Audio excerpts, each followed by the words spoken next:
मङ्गलं गुरुदेवाय मङ्गलं ज्ञानदायिने मङ्गलं प्रतिवासाय मङ्गलं सत्यसायिने। ओम श्री साईराम।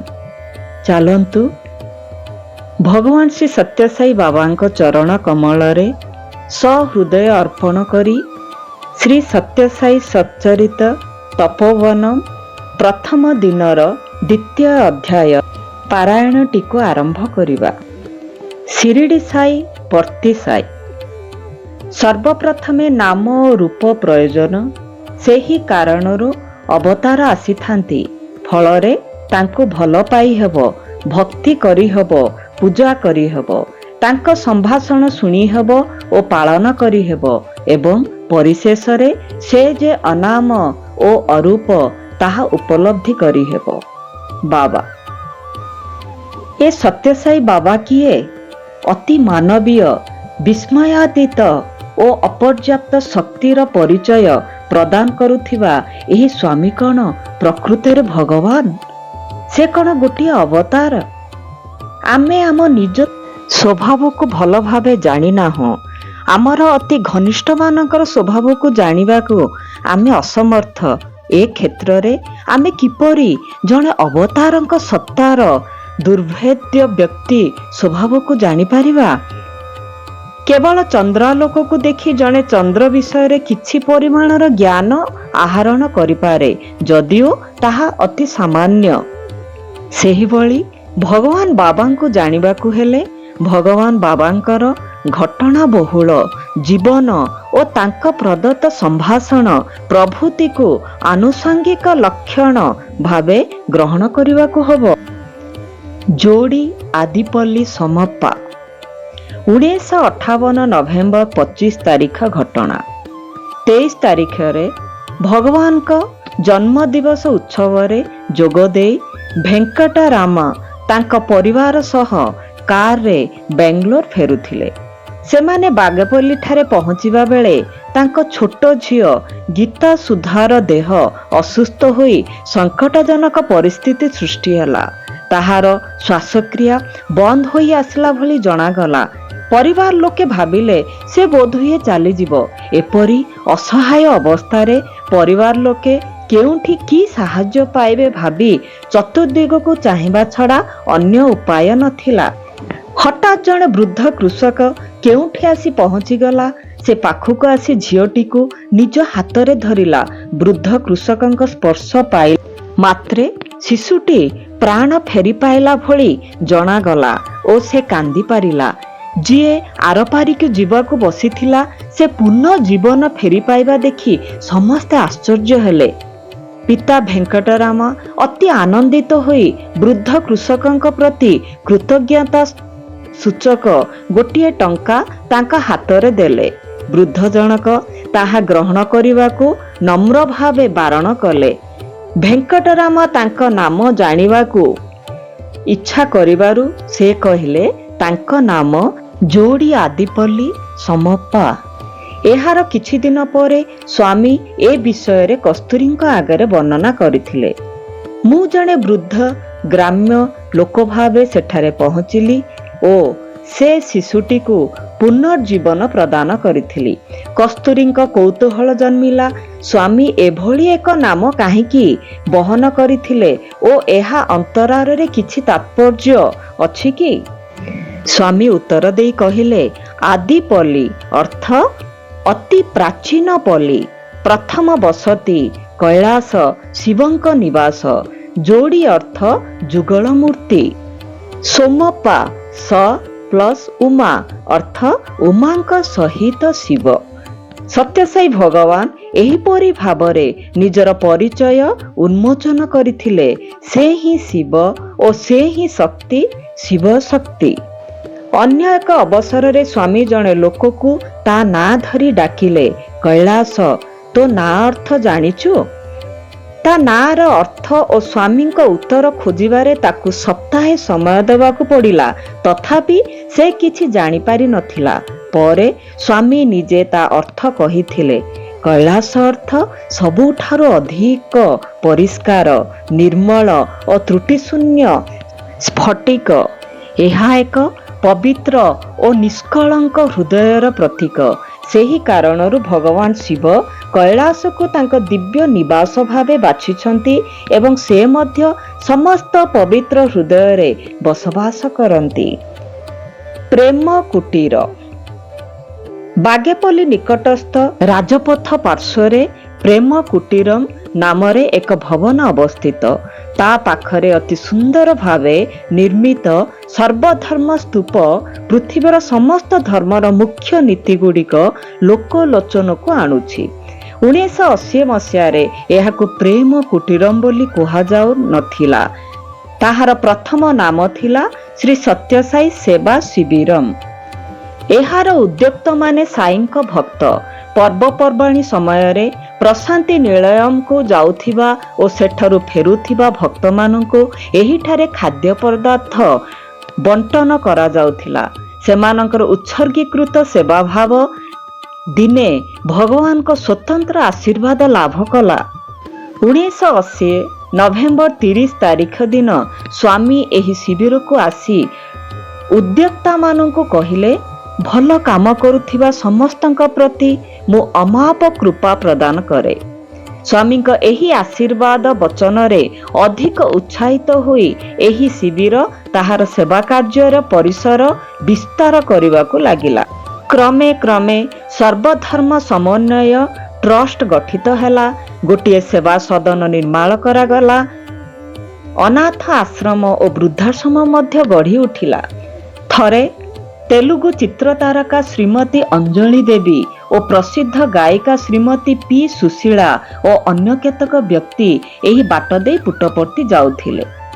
ଶିବିରର ଉଦ୍ୟୋକ୍ତମାନେ ତାଙ୍କୁ ସ୍ୱାଗତ କଲେ ଓ ସାମାନ୍ୟ ପ୍ରସାଦ ଗ୍ରହଣ କରିବା ପାଇଁ ଅନୁରୋଧ କଲେ। କିନ୍ତୁ ଏହି ସୁପ୍ରସିଦ୍ଧ ଯାତ୍ରୀମାନେ ଉଦ୍ୟୋକ୍ତମାନଙ୍କର ଏତେ ସୁନ୍ଦର ବ୍ୟବହାରକୁ ପସନ୍ଦ କରିନଥିଲେ। ତାଙ୍କର ଭୁଲ ଧାରଣା ଥିଲା ଯେ ଏ ସମସ୍ତେ ସିନେମା ପ୍ରିୟ ଲୋକ, ତେଣୁ ଚିତ୍ରତାରକାମାନଙ୍କ ସହ ମିଶିବା ପାଇଁ ବ୍ୟାକୁଳ ହେବା ସ୍ୱାଭାବିକ। ଶିବିରର ଉଦ୍ୟୋକ୍ତମାନଙ୍କର ଅନୁରୋଧକୁ ଏଡ଼ାଇ ଦେଇ ସେମାନେ ତାଙ୍କ ବାଟରେ ଚାଲିଗଲେ। ସ୍ୱାମୀଙ୍କ ପାଖରେ ପହଞ୍ଚିବା ପରେ ସ୍ୱାମୀ ମୃଦୁ ଭର୍ତ୍ସନା ଛଳରେ ସେମାନଙ୍କୁ କହିଲେ, ମୁଁ କେବଳ ପ୍ରଶାନ୍ତି ନିଳୟମରେ ନାହିଁ, ବାଗେପଲ୍ଲୀର ସେବା ଶିବିରମରେ ମଧ୍ୟ ଅଛି। ସ୍ୱାମୀଙ୍କର ଏ କଥା ପଦକ ଭଲ କାମ ଦେଲା। ଫେରିବା ବେଳକୁ ସେବା ଶିବିରମରେ ଓହ୍ଲାଇବା ପାଇଁ ସେମାନେ ସ୍ଥିର କଲେ। ସେଠାରେ ପହଞ୍ଚି ଉଦ୍ୟୋକ୍ତାମାନଙ୍କୁ କ୍ଷମା ପ୍ରାର୍ଥନା କଲେ ଏବଂ ବିନମ୍ରତାର ସହ ପ୍ରସାଦ ଗ୍ରହଣ କରି ନିଜ ସ୍ଥାନକୁ ଫେରିଲେ। ବାଗେପଲ୍ଲୀ ପାଖରେ ଥିବା ବିଭିନ୍ନ ଅଞ୍ଚଳରେ ବିଭିନ୍ନ ରୂପ ଧରି ନିଜ ଇଚ୍ଛା ମତେ ସ୍ୱାମୀ ବୁଲାବୁଲି କରନ୍ତି ବୋଲି ବହୁ ଲୋକ ଜାଣନ୍ତି। ଏଠାକାର ଅଧିବାସୀମାନଙ୍କ କଲ୍ୟାଣ ପାଇଁ ସ୍ୱାମୀଙ୍କ ଏ କୃପା ଏ ନିଃସନ୍ଦେହ। ତେଲୁଗୁରେ ବାଗୁ ଅର୍ଥ ମଙ୍ଗଳ ଏବଂ ପଲ୍ଲୀ ଅର୍ଥ ଗ୍ରାମ। ଲେଖକ ଏଠାରେ ବାଗୁ ବଦଳରେ ବାଗେ ଶବ୍ଦ ବ୍ୟବହାର କରିଛନ୍ତି। 1996 ଜୁନ 7 ତାରିଖ ଦିନ ସ୍ୱାମୀ ବୃଦ୍ଧାଶ୍ରମ ଉଦ୍ଘାଟନ କରି କହିଥିଲେ, ଏହି ଶିବିରଟି ପ୍ରେମ କୁଟୀର, ଶ୍ରୀ ସତ୍ୟସାଇ ପ୍ରେମ କୁଟୀରମ୍। ସେହିଦିନ ଠାରୁ ଏହାର ନୂତନ ନାମକରଣ ହୋଇଯାଇଛି। ତାଙ୍କ ପବିତ୍ର ପଦସ୍ପର୍ଶ ଲାଭ କରି ପ୍ରେମ କୁଟୀରମ୍ ପବିତ୍ର ତୀର୍ଥକ୍ଷେତ୍ରରେ ପରିଣତ ହୋଇଯାଇଛି। 2000 ମସିହା ଜୁନ 11 ତାରିଖରେ ସ୍ୱାମୀ ପୁନର୍ବାର ପ୍ରେମ କୁଟୀରମରେ ପଦାର୍ପଣ କରିଥିଲେ ଏବଂ ଭକ୍ତ ମନୋରଞ୍ଜନ କରି ଘୋଷଣା କଲେ ଯେ ଏଠାରେ ବୟସ୍କମାନଙ୍କ ପାଇଁ ବିଶ୍ରାମ କକ୍ଷ, ଶ୍ରୀ ଗଣେଶ ମନ୍ଦିର ଓ ଗୋଶାଳା ନିର୍ମିତ ହେବ। ବାବା ଶିବ ଶକ୍ତି। ବାବା ଥରେ ତାଙ୍କ ଭକ୍ତମାନଙ୍କ ସହିତ ଚିତ୍ରାବତୀ ନଦୀର ବାଲୁକା ଶଯ୍ୟାରେ ପଦଚାଳନା କରୁଥିଲେ। ସେ ସମୟରେ ତାଙ୍କ ମୁଖମଣ୍ଡଳ ସୁମଧୁର ହାସ୍ୟରେ ପରିପୂର୍ଣ୍ଣ ଥାଏ ଓ ପଦାର ବିନ୍ଦୁରୁ ଆନନ୍ଦ ବିନ୍ଦୁ ସ୍ପଷ୍ଟ ଭାବେ ପରିଲକ୍ଷିତ ହୋଇଥାଏ। ଏହି ଦୃଶ୍ୟରେ ମୋହିତ ହୋଇ ଜଣେ ଫଟୋ ଉଠାଳି ଗୋଟିଏ ଫଟୋ ନେବାକୁ ପ୍ରସ୍ତୁତ ହୋଇ ସ୍ୱାମୀଙ୍କୁ ଅନୁରୋଧ କଲା। ସ୍ୱାମୀ ଗୋଟିଏ ମାତ୍ର ଫଟୋ ନେବି। ସ୍ୱାମୀ ତାକୁ ବାରଣ କରି କହିଲେ, ବଙ୍ଗାରୁ ଥାଉ। ବଙ୍ଗାରୁ ଅର୍ଥ ସୁନା। ସ୍ୱାମୀ ଏହି ଶବ୍ଦଟିକୁ ଅତି ସ୍ନେହରେ ଭକ୍ତମାନଙ୍କ ପ୍ରତି ବ୍ୟବହାର କରିଥାନ୍ତି। କିନ୍ତୁ ଫଟୋ ଉଠାଳି କ୍ୟାମେରା ବୋତାମକୁ ଟିପିଦେଲା। ପରବର୍ତ୍ତୀ ସମୟରେ ଯେତେବେଳେ ଫଟୋଟିକୁ ପ୍ରସ୍ତୁତ କରିସାରିଲା, ସେ ଫଟୋରେ ସ୍ୱାମୀ ଅର୍ଦ୍ଧନାରୀଶ୍ୱର ରୂପ ଧାରଣ କରିଥିବା ଦେଖାଗଲା। ଅର୍ଦ୍ଧନାରୀଶ୍ୱର ରୂପରେ ଭଗବାନଙ୍କର ଅର୍ଦ୍ଧ ଶରୀର ଶିବ ଓ ଅର୍ଦ୍ଧ ଶରୀର ପାର୍ବତୀଙ୍କ ଭଳି ଦୃଶ୍ୟ ହୁଏ। 1945 ବେଳର କଥା।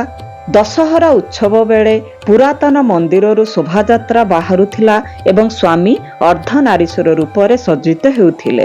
ସେ ମନମୋହନ ଦୃଶ୍ୟ ଅବଲୋକନ କରିଥିବା ଭକ୍ତମାନଙ୍କ ମଧ୍ୟରୁ କୁମାରମା ଓ ସାକାମା ସେମାନଙ୍କ ଠାରେ ଗଭୀର ରେଖାପାତ କରିଥିବା ସେହି ସ୍ମୃତିକୁ ବାରମ୍ବାର ରୋମନ୍ଥନ କରୁଥିଲେ। ତ୍ରେତା ଯୁଗର ମହର୍ଷି ଭରଦ୍ୱାଜଙ୍କ କଥା। ସେ ବୈଦିକ ଜ୍ଞାନ ପିପାସୁ ଥିଲେ। ତାଙ୍କ ଜୀବନର 7 ସମ୍ବତ୍ସର ସେ ଏଥିପାଇଁ ବିତାଇଥିଲେ। ତଥାପି ବୈଦିକ ଜ୍ଞାନ ଆହରଣ ସମ୍ପନ୍ନ ହୋଇନଥିଲା। ବେଦ ଅନନ୍ତ ହୋଇଥିବାରୁ ଏହା କେବେ ହେଲେ ସମ୍ପନ୍ନ ହୋଇପାରିବ ନାହିଁ ଭାବି ସେ ଇନ୍ଦ୍ରଙ୍କ ଉଦ୍ଦେଶ୍ୟରେ ତପଶ୍ଚରଣ କଲେ।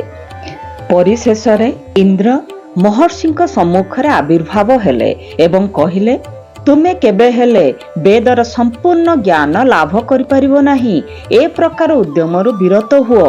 ତାହା ବଦଳରେ ସର୍ବତ୍ର ଯାଗ ଅନୁଷ୍ଠାନ କର। ତାହାଦ୍ୱାରା ତୁମେ ଆଧ୍ୟାତ୍ମିକ ପରିପୂର୍ଣ୍ଣତା ଲାଭ କରିବ ଓ ବୈଦିକ ଜ୍ଞାନ ମଧ୍ୟ ଲାଭ କରିବ। ଏଥିପାଇଁ ପ୍ରୟୋଜନ ସମସ୍ତ ପଦ୍ଧତି ମଧ୍ୟ ଦେବେନ୍ଦ୍ର ମହର୍ଷିଙ୍କୁ ବତାଇ ଦେଲେ। ମହର୍ଷି ଇଚ୍ଛା କଲେ ଯେ ଦେବୀ ପାର୍ବତୀ ତାଙ୍କ ଯଜ୍ଞରେ ବ୍ୟକ୍ତି ରୂପ ଧରି ଉପସ୍ଥିତ ହେବା ଦରକାର। ସେ ଦେବୀଙ୍କୁ ନିଜେ ନିମନ୍ତ୍ରଣ ଜଣାଇବା ପାଇଁ କୈଳାସ ଯାତ୍ରା ଆରମ୍ଭ କଲେ। ପହଞ୍ଚି ଦେଖିଲେ ଭଗବାନ ଶିବ ଓ ଦେବୀ ପାର୍ବତୀ ଦୁହେଁ ନୃତ୍ୟରତ। ନିଜର ଉଦ୍ଦେଶ୍ୟ ଜ୍ଞାପନ କରିବା ପାଇଁ ସେ ଆଦୌ ସୁଯୋଗ ପାଇପାରୁନଥାନ୍ତି। ପ୍ରତୀକ୍ଷା କରି କରି 7 ଦିନ ବିତିଗଲା। ସେ ଭଗବାନ ଶିବଙ୍କ ଦର୍ଶନ କରିପାରୁଥାନ୍ତି, କିନ୍ତୁ ଶକ୍ତିଙ୍କ ଦର୍ଶନ ହୋଇପାରୁନଥାଏ। ସେ ହତାଶ ହେଲେ ଏବଂ ତାଙ୍କ ମନସ୍ତାପ ବଢ଼ିଲା। ଅଷ୍ଟମ ଦିବସରେ ଦେବୀ କୌଣସି ମତେ ତାଙ୍କ ପ୍ରତି ଏକ ପାର୍ଶ୍ୱ ଦୃଷ୍ଟି ନିକ୍ଷେପ କରି ସାହାସ୍ୟ ବଦନରେ ଘୂରି ପଡ଼ି ପୁନର୍ବାର ନୃତ୍ୟରେ ମଜିଗଲେ। ଦେବୀ ତାଙ୍କୁ ଉପେକ୍ଷା କରିଛନ୍ତି ବୋଲି ଭୁଲ ଧାରଣାର ବଶବର୍ତ୍ତୀ ହୋଇ ସେ କୈଳାସ ଛାଡ଼ି ଗୃହାଭିମୁଖେ ଯାତ୍ରା ଆରମ୍ଭ କଲେ। ଫେରିବା ବେଳକୁ ସେ ଅନୁଭବ କଲେ ତାଙ୍କ ବାମ ହସ୍ତ ଓ ପଦରେ ଜୀବନ ନାହିଁ। ତାଙ୍କ ବାକ୍ ଶକ୍ତି ମଧ୍ୟ ଚାଲି ଯାଇଥିଲା। ବାମ ଚକ୍ଷୁ ମଧ୍ୟ ଦୃଷ୍ଟି ଶକ୍ତି ହରାଇଥିଲା। ବୋଧହୁଏ ତାଙ୍କୁ ପକ୍ଷାଘାତ ଆକ୍ରମଣ କରିଥିଲା। ଭଗବାନ ଶିବ ତାଙ୍କୁ ଉଦ୍ଧାର କଲେ। ତାଙ୍କ ନିକଟକୁ ଘେନିଯାଇ ସଦୟ କଣ୍ଠରେ ଆଶ୍ୱାସନା ଦେଇ ଶିବ କହିଲେ, ବ୍ୟସ୍ତ ହୁଅ ନାହିଁ ଋଷି। ପ୍ରକୃତରେ ଦେବୀ ତୁମ ଯାଗ ତଥା ତୁମ୍ଭଙ୍କୁ ଆଶୀର୍ବାଦ କରିଛନ୍ତି। ଏହାପରେ ଭଗବାନ ଶିବ ତାଙ୍କ କମଣ୍ଡଳରୁ କିଛି ଜଳ ଋଷିଙ୍କ ବାମ ଅଙ୍ଗ ଉପରେ ଛିଞ୍ଚିଦେଲେ ଏବଂ ଋଷି ସମ୍ପୂର୍ଣ୍ଣ ସୁସ୍ଥ ହୋଇ ଉଠିଲେ। ଉଭୟ ଶିବ ଓ ଶକ୍ତି ଶପଥ କରି କହିଲେ ଯେ ସେମାନେ ତାଙ୍କ ଯାଗରେ ଉପସ୍ଥିତ ହେବେ। ମହର୍ଷି ଆନନ୍ଦରେ ବିଦାୟ ନେଇ ଫେରିଲେ। ଭରଦ୍ୱାଜ ସୁବ୍ୟବସ୍ଥିତ ଭାବରେ ଯୋଗ ସମ୍ପୂର୍ଣ୍ଣ କଲେ ଓ ଭଗବାନ ଶିବ ଓ ଦେବୀ ପାର୍ବତୀଙ୍କ ଆଶୀଷ ଲାଭ କଲେ। ପ୍ରଭୁ ଅତିଶୟ ସନ୍ତୁଷ୍ଟ ହୋଇ ଭରଦ୍ୱାଜକୁ କହିଲେ, ଆମେ ଦୁହେଁ ମାନବ ଶରୀର ଧାରଣ କରି ତୁମ ଗୋତ୍ରରେ 3 ଥର ଅବତାର ଗ୍ରହଣ କରିବୁ। ପ୍ରଥମ ଅବତାରରେ ମୁଁ ହେବି ଶିରିଡ଼ିର ସାଇବାବା। ଦ୍ୱିତୀୟ ଅବତାରରେ ଆମେ ଦୁହେଁ ମିଶି ପୁଟପର୍ତ୍ତିର ସତ୍ୟ ସାଇବାବା ହବୁ। ଶେଷ ଥର ଦେବୀ ଶକ୍ତି ପ୍ରେମ ସାଇ ଭାବେ ଅବତାର ଗ୍ରହଣ କରିବେ। ପୁନଶ୍ଚ ସେ କହିଲେ, ହେ ଋଷି, ତୁମେ ଯେତେବେଳେ କୈଳାସରେ ପହଞ୍ଚିଲ, ଦେବୀ ତୁମକୁ 8 ଦିନ ପର୍ଯ୍ୟନ୍ତ ଅବହେଳା କଲେ। ତୁମେ କଷ୍ଟ ଭୋଗିଲ। ଆମେ ଦୁହେଁ ମିଶି ତୁମ ଗୋତ୍ରରେ ପୁଟ୍ଟପର୍ତ୍ତୀର ଅବତାର ଗ୍ରହଣ କଲାବେଳେ ଦେବୀ ମଧ୍ୟ ସେହିଭଳି ଭାବେ ସେତିକି ଦିନ ଧରି କଷ୍ଟ ପାଇବେ। ସେ କଷ୍ଟ ଭୋଗର ସମୟ ବିତିଗଲା ପରେ ମୁଁ ତାଙ୍କ ଉପରେ ପବିତ୍ର ଜଳ ସିଞ୍ଚନ କରି ତାଙ୍କୁ ଆରୋଗ୍ୟ ପ୍ରଦାନ କରିବି। 1963 ମସିହା ଜୁନ୍ 29 ତାରିଖରେ ଭଗବାନ ବାବା ଥ୍ରମ୍ବୋସିସ୍ ରୋଗରେ ପଡ଼ିଲେ। ତାଙ୍କ ବାମ ପାର୍ଶ୍ୱ ପକ୍ଷାଘାତ ଭୋଗିଲା। ସେ ସମୟରେ ପ୍ରଶାନ୍ତି ନିଳୟମରେ ଉପସ୍ଥିତ ଥିବା ଶହ ଶହ ଭକ୍ତ ତାଙ୍କ ପ୍ରଭୁଙ୍କର ଏ କଷ୍ଟ ଦେଖି ଗଭୀର ଦୁଃଖରେ ଭାଙ୍ଗି ପଡୁଥାନ୍ତି। ସେ ସପ୍ତାହ ଭିତରୁ 3 ଦିନ ସ୍ୱାମୀ କୋମାରେ ଥିଲେ। ସେହି ସମୟ ମଧ୍ୟରେ ତାଙ୍କର 4 ଥର ହୃଦୟାଘାତ ହୋଇଥିଲା। ମର୍ମାହତ ଭକ୍ତମାନେ ଅସହାୟ ଭାବେ ଲୋତକ ବର୍ଷଣ କରିବା ଛଡ଼ା ଅନ୍ୟ ଉପାୟ ପାଇନଥିଲେ। ପୁରା 1 ସପ୍ତାହ ପରେ ଗୁରୁ ପୂର୍ଣ୍ଣିମା ଦିନ ଜୁଲାଇ 6 ତାରିଖ ଭଗବାନଙ୍କୁ ଅତି ସତର୍କତାର ସହ ଉପର ମହଲାରୁ ଶ୍ରୀ କସ୍ତୁରୀ, ଶ୍ରୀ ରାଜାରେଡ୍ଡି ଓ ଶ୍ରୀ କୃଷ୍ଣପ୍ପା ପ୍ରଭୃତିଙ୍କ ହାତରେ ତଳେ ଥିବା ଭଜନ ଗୃହକୁ ଅଣାଗଲା। ବାବାଙ୍କୁ ତାଙ୍କ ଉଚ୍ଚ ସିଂହାସନରେ ବସାଇବା ପ୍ରକୃତରେ କଷ୍ଟକର ଥିଲା। ତେଣୁ ତାଙ୍କ ରୌପ୍ୟ ସିଂହାସନ ଉପରୁ ତଳକୁ ଅଣାଗଲା। ଭୂମି ଉପରେ ସ୍ଥାପନା କରାଗଲା। କୋମଳ ଗଦିମାନ ପକାଗଲା ଏବଂ ବାବାଙ୍କୁ କଷ୍ଟ ନ ହେଲା ଭଳି ସିଂହାସନରେ ବସାଇ ଦିଆଗଲା। ବାବାଙ୍କ ବାମ ହାତ କଠିନ ହୋଇଯାଇଥିଲା। ବାମ ଗୋଡ଼ ମଧ୍ୟ ନିଜ ନିୟନ୍ତ୍ରଣ ବାହାରେ ଥିଲା। ବାମ ଚକ୍ଷୁ ସ୍ପଷ୍ଟ ଦେଖିପାରୁନଥିଲା। ସମସ୍ତଙ୍କର ପ୍ରିୟ ପ୍ରଭୁଙ୍କର ଏ ପ୍ରକାର ଅବସ୍ଥା ଦେଖି ଭକ୍ତମାନେ ଉଚ୍ଚ ସ୍ୱରରେ ବୁକା ଫଟା ବିଳାପ କରିଥିଲେ। ସ୍ୱାମୀ ଅତି ଅସ୍ପଷ୍ଟ ସ୍ୱରରେ କସ୍ତୁରୀଙ୍କୁ ଫୁସ୍ଫୁସ୍ କରି କହିଲେ, ଏ ରୋଗ ମୋର ନୁହେଁ। ମୁଁ ସ୍ୱ ଇଚ୍ଛାରେ ଏ ରୋଗ ମୋ ଉପରକୁ ଘେନି ଆସିଛି। କୌଣସି ରୋଗ ମୋତେ ଆକ୍ରମଣ କରିପାରିବ ନାହିଁ। କେହି ବ୍ୟସ୍ତ ନ ହୁଅନ୍ତୁ। ମୋ ଭକ୍ତଙ୍କ କଷ୍ଟ ମୋତେ ଅସହ୍ୟ ହେଉଛି। କସ୍ତୁରୀ ମାଇକ୍ରେ ବାବା କହିଥିବା କଥା ଭକ୍ତମାନଙ୍କୁ ଶୁଣାଇ ଦେଲେ। ସ୍ୱାମୀ ପାଣି ପାଇଁ ଠାରିଲେ। ଗିଲାସେ ପାଣି ତାଙ୍କ ପାଖରେ ଅଣାଗଲା। ସେ ତାଙ୍କୁ ଠିକ୍ ଭାବରେ ଧରି ପାରିଲେ ନାହିଁ। ଦକ୍ଷିଣ ହସ୍ତରେ ଅଙ୍ଗୁଳି ପାଣି ଭିତରକୁ ପଶିଗଲା। ସେହି ଅଙ୍ଗୁଳିରେ ଲାଗିଥିବା ପାଣିକୁ ସେ ନିଜ ବାମ ହସ୍ତ ଓ ପାଦ ଉପରେ ଛିଞ୍ଚିଦେଲେ। କିଛି ସମୟ ପରେ 2 ହାତକୁ ବ୍ୟବହାର କରି ନିଜ ବାମ ପାଦ ଓ ଗୋଡ଼କୁ ମଧ୍ୟ ମୃଦୁ ଆଘାତ କଲେ। ଭକ୍ତମାନେ ଆଚମ୍ବିତ ହୋଇଗଲେ। ପୁନର୍ବାର ଆନନ୍ଦ ଅତିଶଯ୍ୟାରେ ଅଶ୍ରୁ ମୋଚନ କରି ଲାଗିଲେ। ତାଙ୍କ ପ୍ରଭୁ ନିଜକୁ ସମ୍ପୂର୍ଣ୍ଣ ସୁସ୍ଥ କରିଦେଇଛନ୍ତି। ସେମାନେ ଶୁଣିପାରିଲେ ତାଙ୍କ ପ୍ରଭୁ ମାଇକ୍ ପାଖେ ଦଣ୍ଡାୟମାନ ହୋଇ ସମ୍ବୋଧନ କରୁଛନ୍ତି, ପ୍ରେମ ସ୍ୱରୂପ ଲାରା। ଏବଂ ପରେ ପରେ ଚିରାଚରିତ ପଦ୍ଧତିରେ ଝରିଲା ଗୁରୁ ପୂର୍ଣ୍ଣିମା ସମ୍ଭାଷଣ। ସ୍ୱାମୀ 1 ଘଣ୍ଟା କାଳ ଅଦ୍ୱିତୀୟ ବାଗ୍ମିକା ମଧୁରିତ ଓ ହାସ୍ୟରୋଳ ସହ ସମ୍ଭାଷଣ ପ୍ରଦାନ କରିଥିଲେ। ଋଷି ଭରଦ୍ୱାଜ କୈଳାସରେ 8 ଦିନ ଧରି କଷ୍ଟ ଭୋଗ କରିବା ଏବଂ କମଣ୍ଡଳରୁ ଜଳରେ ତାଙ୍କୁ ଆରୋଗ୍ୟ କରିବା କଥା, ନିଜ ପ୍ରତିଶ୍ରୁତି ଅନୁଯାୟୀ ଶିବଶକ୍ତି ଅବତାର ଗ୍ରହଣ କରିବା ଓ ବାମପାର୍ଶ୍ୱ ସ୍ତ୍ରୀ ଅଙ୍ଗ ଦେବୀଙ୍କ କଷ୍ଟ କଥା 8 ଦିବସ ଅତିକ୍ରାନ୍ତ ହୁଅନ୍ତେ ପବିତ୍ର ଜଳ ସିଞ୍ଚନ ଦ୍ୱାରା ଆରୋଗ୍ୟ କରିବା ବିଷୟରେ ସେ ସମ୍ଭାଷଣ ଅନ୍ତର୍ଭୁକ୍ତ ଥିଲା। ଅନୁରଣିତ ହେବା କଣ୍ଠରେ ସ୍ୱାମୀ କହିଲେ, ମୁଁ ହିଁ ଶିବ ଶକ୍ତି।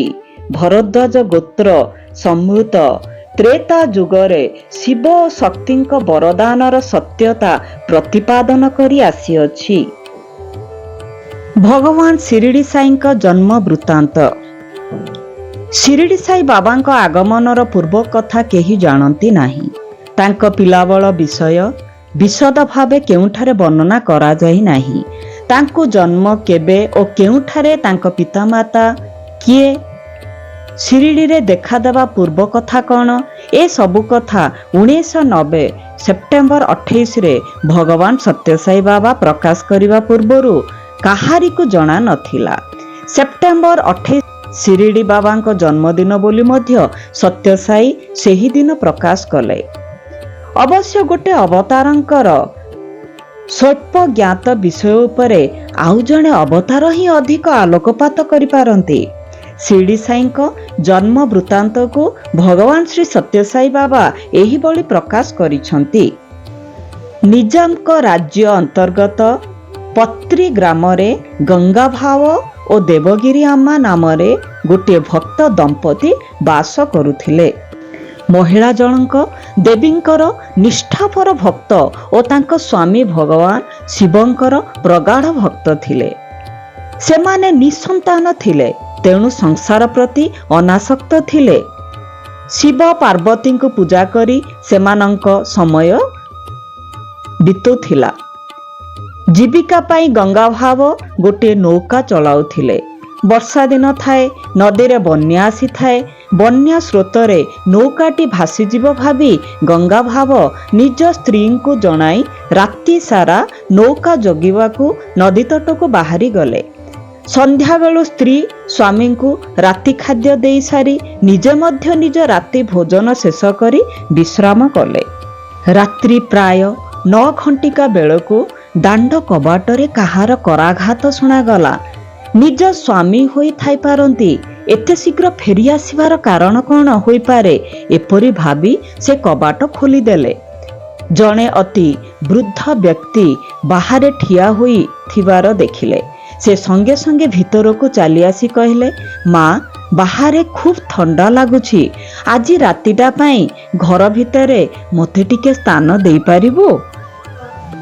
ଆତିଥ୍ୟ ପ୍ରଦର୍ଶନକାରୀ ସେ ତାଙ୍କୁ ଖଣ୍ଡିଏ ମସିଣା ବଢ଼ାଇ ଦେଇ ବାରଣ୍ଡାରେ ଶୋଇବାକୁ ଜାଗା ଦେଇଦେଲେ। ସେ ନିଜେ ଶୋଇବା ଘରକୁ ଯାଇ ଭିତରୁ କବାଟ ବନ୍ଦ କରି ଶୋଇଲେ। କିଛି ସମୟ ପରେ ପୁନର୍ବାର କବାଟ ଠକ୍ ଠକ୍ ହେଲା। କବାଟ ଖୋଲି ଦେଖିଲେ ସେହି ବୃଦ୍ଧ କହୁଛନ୍ତି, ମା, ମୋତେ ଭାରି ଭୋକ ହେଉଛି, ଭାତ ମୁଠାଏ ମିଳିବ? ସାମାନ୍ୟ କିଛି ଛତୁଆ ଛଡ଼ା ଘରେ ଆଉ କିଛି ନଥିବାରୁ ସେ ସେଥିରେ କିଛି ଦହି ମିଶାଇ ବୃଦ୍ଧଙ୍କୁ ଖାଇବାକୁ ଦେଲେ। ଏବେ ପୁଣି ନିଜ କକ୍ଷକୁ ଯାଇ ଭିତରୁ କବାଟ କିଳି ଶୋଇବାକୁ ପ୍ରସ୍ତୁତ ହେଉଛନ୍ତି। ପୁନର୍ବାର କବାଟରେ କରାଘାତ ଶୁଭିଲା। କବାଟ ଖୋଲି ଦେଖିଲେ ବୃଦ୍ଧ ଦ୍ୱାର ପାଖରେ ଠିଆ ହୋଇ କହୁଛନ୍ତି, ଆଲୋ ମା, ମୋ ଗୋଡ଼ ଦୁଇଟା ଭାରି ବିନ୍ଧୁଛି, ଟିକିଏ ଘଷି ଦିଅନ୍ତୁ ନାହିଁ। ସେ ଅଡ଼ୁଆରେ ପଡ଼ିଗଲେ। ତାଙ୍କ ଘରେ ଥିବା ପାର୍ବତୀଙ୍କ ପୂଜା ବେଦୀ ପାଖକୁ ଯାଇ କାନ୍ଦି କାନ୍ଦି କହିଲେ, ହେ ମା ଭଗବତୀ, ମୋତେ ଏଇକି ପରୀକ୍ଷାରେ ପକାଉଛ? ମୁଁ ଏବେ କ'ଣ କରିବି? ଏ ଲୋକ ହସାରୁ ଦୟାକରି ରକ୍ଷା କର। କିଛି କ୍ଷଣ ମଧ୍ୟରେ ସେ ସ୍ଥିତାବସ୍ଥାକୁ ଫେରି ଆସିଲେ। ତାଙ୍କୁ ଗୋଟିଏ ବୁଦ୍ଧି ଦେଖାଗଲା। ଘରର ବାଡ଼ି କବାଟ ଦେଇ ବାହାରକୁ ଗଲେ ଏବଂ ଗାଁରେ ଜଣକୁ ଖୋଜିଲେ ଯିଏ କିଛି ପଇସା ନେଇ ନିଜ ଅତିଥିଙ୍କ ସେବା କରିଦେବ।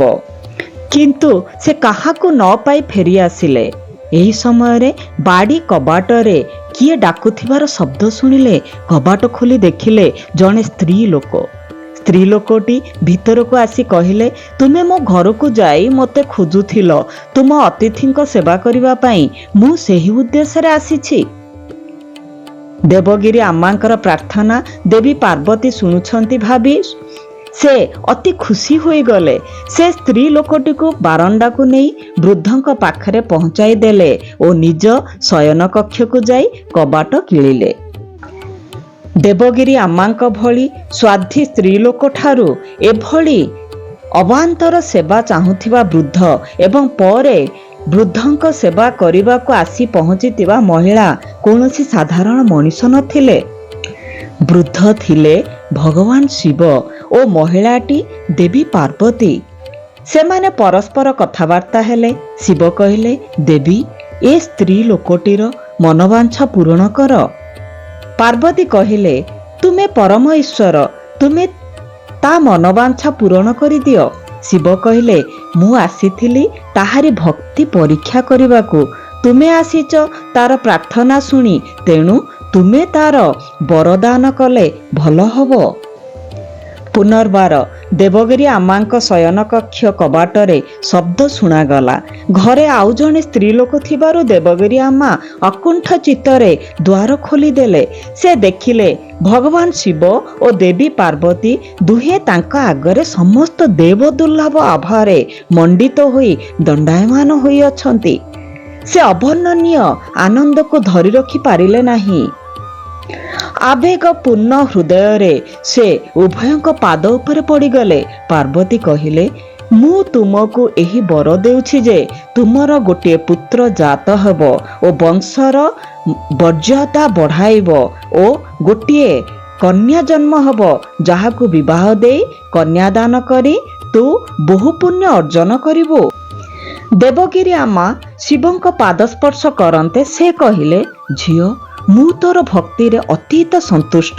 ମୁଁ ନିଜେ ମାନବ ରୂପ ଧାରଣ କରି ତୋର ତୃତୀୟ ସନ୍ତାନ ଭାବେ ଜନ୍ମଲାଭ କରିବି। ଭାବ ରାଜ୍ୟରେ କାହିଁ କେତେ ଦୂର ଭାସି ଯାଇଥିବା କୃପାସ୍ନାତ ଦେବଗିରି ଆମା ଲୋତକାପୂରିତ ନୟନରେ ଅନ୍ତରର ଗଭୀରତା ସହ ଶିବ ଗୌରୀଙ୍କ ପ୍ରାଣ ଭରି ପ୍ରଣିପାତ କରି ମଥା ଉତ୍ତୋଳନ କରି ଦେଖିଲେ ଉଭୟ ଅନ୍ତର୍ହିତ ହୋଇଯାଇଛନ୍ତି। ଦେବଗିରି ଆମା ବର୍ତ୍ତମାନ ଭାବାବେଶରେ ବାୟାଣୀ ପାଲଟି ହୋଇଯାଇଛନ୍ତି। ସେ ବ୍ୟଗ୍ର ଅଧୈର୍ଯ୍ୟ। କେତେବେଳେ ରାତି ପାହିବ, କେତେବେଳେ ସ୍ୱାମୀ ଘରକୁ ଆସିବେ, ଏ ନୈସର୍ଗିକ ଅନୁଭୂତି ଗୁଡ଼ିକୁ ଶୁଣାଇବାକୁ ମନ ବ୍ୟାକୁଳ ହୋଇ ଉଠୁଛି। ନିଦ୍ରା ଦେବୀ ବର୍ତ୍ତମାନ ତାଙ୍କ ପାଖେ ପରାସ୍ତ। ସୂର୍ଯ୍ୟୋଦୟ ପରେ ସ୍ୱାମୀ ଗୃହକୁ ପ୍ରତ୍ୟାବର୍ତ୍ତନ କରି ସ୍ତ୍ରୀଠାରୁ ସବୁ କଥା ଶୁଣିଲେ, କିନ୍ତୁ ଏହା ତାଙ୍କ ପାଇଁ ବିଶ୍ୱାସଯୋଗ୍ୟ ହେଲା ନାହିଁ। ସେ କହିଲେ, ଦେବଗିରି, ଜଣାପଡ଼ୁଛି ତୁମ ମୁଣ୍ଡ ଖରାପ ହୋଇଗଲାଣି। ତୁମେ ବର୍ତ୍ତମାନ ବି ସ୍ୱପ୍ନ ଅବସ୍ଥାରେ ଅଛ। ଭଗବାନ ଶିବ ଓ ଦେବୀ ପାର୍ବତୀ ସଶରୀରରେ ଆମ ଘରକୁ ଆସିଥିଲେ, ତୁମକୁ ଦର୍ଶନ ଦେଲେ। ବାଜେ କଥା ଏସବୁ। ସ୍ୱାମୀଙ୍କୁ ବୁଝାଇବାକୁ ଯେତେ ଚେଷ୍ଟା କଲେ ମଧ୍ୟ ସ୍ୱାମୀ ଏ ସବୁକୁ ପରିହାସ କରିବାରେ ଲାଗିଲେ। ସମୟ ଗଡ଼ି ଚାଲିଲା। ଦେବଗିରି ଆମା ଗର୍ଭ ଧାରଣ କଲେ। ଯାହା ବିଧି ନିର୍ଦ୍ଦିଷ୍ଟ ଥିଲା ତାହା ହିଁ ହେଲା। ପୁତ୍ର ସନ୍ତାନ ଜାତ ହେଲା। ବର୍ଷକ ପରେ କନ୍ୟା ସନ୍ତାନଟିଏ କୋଳକୁ ଆସିଲା। ଗଙ୍ଗା ଭାବ ଲକ୍ଷ୍ୟ କଲେ ଦୁଇଟି ଘଟଣା ସତ୍ୟ ହେଲାଣି। ବର୍ତ୍ତମାନ ସେ ବିଶ୍ୱାସ କରି ବସିଲେ ଯେ ପ୍ରକୃତରେ ଭଗବାନ ଶିବ ଓ ଦେବୀ ପାର୍ବତୀ ନିଶ୍ଚିତ ଭାବେ ଦେବଗିରିଙ୍କୁ ଦର୍ଶନ ଦେଇଛନ୍ତି। ସେ ସ୍ତ୍ରୀଙ୍କୁ ଡାକି କହିଲେ, ଦେବଗିରି, ଆଜି ମୁଁ ବୁଝୁଛି ତୁମେ କେତେ ଭାଗ୍ୟବତୀ। ମୁଁ ସେ ଭାଗ୍ୟ ପାଇଲି ନାହିଁ।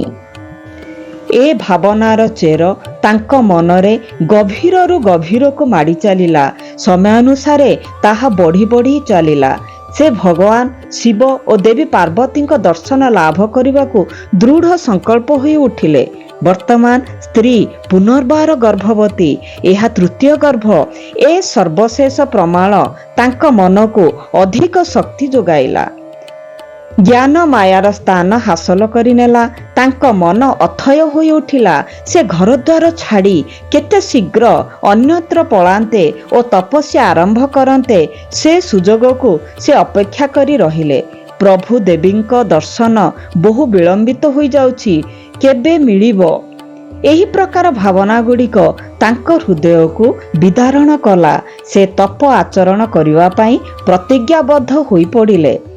ଏତେବେଳକୁ 9 ମାସ ବିତିଗଲାଣି। ସେ ଅଧିକରୁ ଅଧିକ ଅଧୈର୍ଯ୍ୟ ହୋଇ ଉଠିଲେ। ଆଉ ସମ୍ଭାଳି ହେଲା ନାହିଁ। ନିଷ୍ପତ୍ତି ନେଲେ ଏହି ମୁହୂର୍ତ୍ତରୁ ଅରଣ୍ୟ ବାସ କରି କଠୋର ତପସ୍ୟା ଆରମ୍ଭ କରିଦେବେ। ଦେବଗିରି ଆମା ପଛକୁ ଟାଣି ଧରିବା ଲୋକ ନଥିଲେ। ସେ ମଧ୍ୟ ସେ ଅବସ୍ଥାରେ ସ୍ୱାମୀଙ୍କ ଅନୁଗମନ କଲେ। ଯିବା ବାଟରେ ଅରଣ୍ୟ ମଧ୍ୟରେ ଗୋଟିଏ ବଟବୃକ୍ଷ ମୂଳେ ପୁତ୍ର ସନ୍ତାନଟିଏ ଭୂମିଷ୍ଠ ହେଲା। ସେଦିନ ଥିଲା 1838 ମସିହା ସେପ୍ଟେମ୍ବର 28 ତାରିଖ। ଦେବଗିରି ଆମା ନବଜାତ ଶିଶୁଟିକୁ ନିଜର ଖଣ୍ଡେ ଶାଢ଼ୀରେ ଗୁଡ଼ାଇ ତା ଉପରେ କଅଁଳିଆ ପତ୍ର ଘୋଡ଼ାଇ ଦେଇ ସେ ସ୍ଥାନରେ ଛାଡ଼ି ଦେଇ ନିଜ ସ୍ୱାମୀଙ୍କ ଅନୁଗମନ କଲେ। ଭଗବାନ ଶ୍ରୀ ସତ୍ୟସାଇ ବାବା ପ୍ରାୟ ଶତାଧିକ ବର୍ଷ ତଳର ଏ କଥା ପ୍ରକାଶ ନ କରିବା ପର୍ଯ୍ୟନ୍ତ କେହି ଶିରିଡ଼ି ବାବାଙ୍କ ପିତାମାତାଙ୍କ ବାବଦରେ କିଛି ଜାଣିପାରି ନଥିଲେ। ଏହି ଅରଣ୍ୟର ନିକଟବର୍ତ୍ତୀ ଗ୍ରାମରେ ଜଣେ ନିଃସନ୍ତାନ ସୁଫି ଫକୀର ଥିଲେ। ସେ ଏହି ପରିତ୍ୟକ୍ତ ଶିଶୁଟିକୁ ଦେଖି ନିଜ ଘରକୁ ଘେନିଗଲେ। 1838ରୁ 1842 4 ବର୍ଷ ଶିଶୁଟି ଫକୀରଙ୍କ ଘରେ ରହିଲା। ଫକୀରଙ୍କ ମୃତ୍ୟୁ ପରେ ତାଙ୍କ ସ୍ତ୍ରୀ ଶିଶୁଟିର ଯତ୍ନରେ ପାଳିଲେ। ପିଲାର ବ୍ୟବହାର ପ୍ରଥମରୁ ବଡ଼ ଅସ୍ୱାଭାବିକ ଥିଲା। ସେ ହିନ୍ଦୁ ମନ୍ଦିରମାନଙ୍କୁ ଯାଇ ଉଚ୍ଚ ସ୍ୱରରେ କହିଥିଲେ, ମୁଁ ଆଲ୍ଲା ଓ ଆଲ୍ଲା ମାଲିକ ହେ। ହିନ୍ଦୁମାନେ ତାଙ୍କୁ ବଡ଼ ହଇରାଣ କରୁଥିଲେ। ସେ ମସଜିଦ୍ ଯାଇ ଚିତ୍କାର କରିବେ, ରାମ ହିଁ ଏକମାତ୍ର ଭଗବାନ ଓ ଶିବ ହିଁ ଆଲ୍ଲା।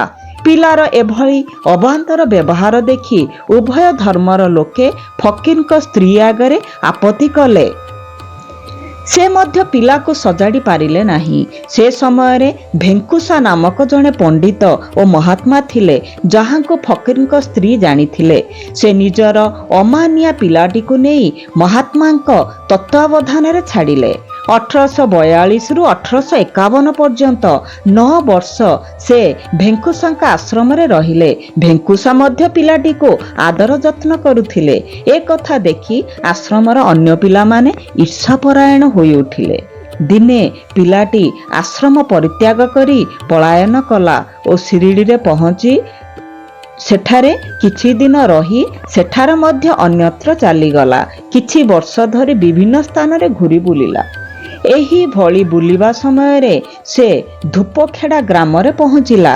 ସେ ଗ୍ରାମରେ ଥିବାବେଳେ ସେ ଗ୍ରାମରେ ଚାନ୍ଦଭାଇ ପଟେଲଙ୍କ ସ୍ତ୍ରୀର ଭାଇଙ୍କର ବିବାହର ଶିରିଡ଼ିରେ ସ୍ଥିର ହେଲା ଏବଂ ବରଯାତ୍ରୀ ଦଳରେ ଏହି ଇତସ୍ତତ ଘୁରି ବୁଲୁଥିବା ବାଳକ ଆସି ଶିରିଡ଼ିରେ ପହଞ୍ଚିଲା। ଏହା 1857 ମସିହା କଥା। ସେହି ବର୍ଷଠାରୁ 1918ରେ ତାଙ୍କ ମହାପ୍ରୟାଣ ପର୍ଯ୍ୟନ୍ତ ସେ ଶିରିଡ଼ିରେ ହିଁ ରହିଥିଲେ।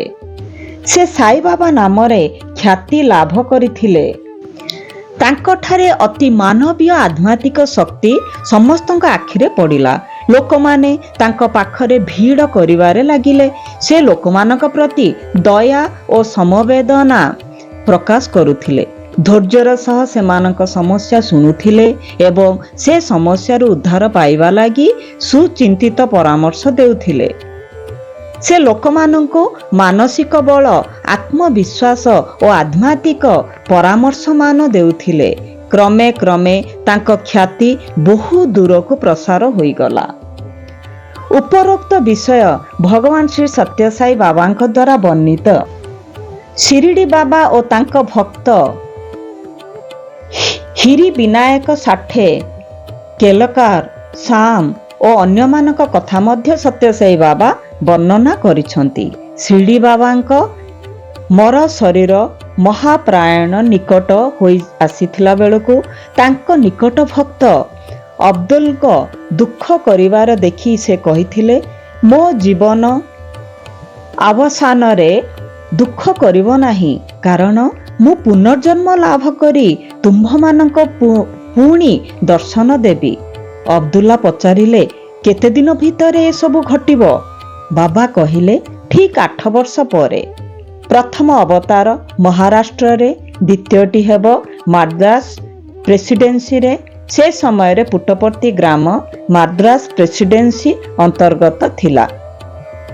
ଅବଦୁଲ୍ଲା ପୁନଶ୍ଚ ପଚାରିଲେ, ବାବା ଆପଣ କେଉଁ ରୂପ ଧରି ପୁନର୍ଜନ୍ମ ଲଭିବେ? ବାବା କହିଥିଲେ, ତାଙ୍କ ନାମ ହେବ ସତ୍ୟ। ବର୍ତ୍ତମାନ ସତ୍ୟସାଇ ଅବତାର କଥା ସେତେବେଳକୁ କୁହାଯାଇଛି। ଶରୀର ଦୁଇଟି ଭିନ୍ନ ଭିନ୍ନ କିନ୍ତୁ ଦୈବତ୍ୟ ସମାନ ଏକ, ସ୍ୱାମୀ କହନ୍ତି। ସ୍ୱାମୀ ତାଙ୍କ ପୂର୍ବଜନ୍ମର କଥା ଶେଷ କରିବାକୁ ଯାଇ କହିଛନ୍ତି, ପ୍ରଥମ ଅବତାରର ଉଦ୍ଦେଶ୍ୟ ଥିଲା ଭଗବାନଙ୍କ ବିଷୟ ଜଣାଇବା। ଦ୍ୱିତୀୟ ଅବତାର ବର୍ତ୍ତମାନ ଅବତାର ଉଦ୍ଦେଶ୍ୟ ହେବ ଦୈବତ୍ୱ ଉପହାର ଦେବା ଓ ତୃତୀୟ ଅବତାର କାମ ହେବ ଦୈବତ୍ୱ ଶିକ୍ଷା ଦେବା। ଶିରିଡ଼ି ସାଇଙ୍କ ପ୍ରତିଶ୍ରୁତି।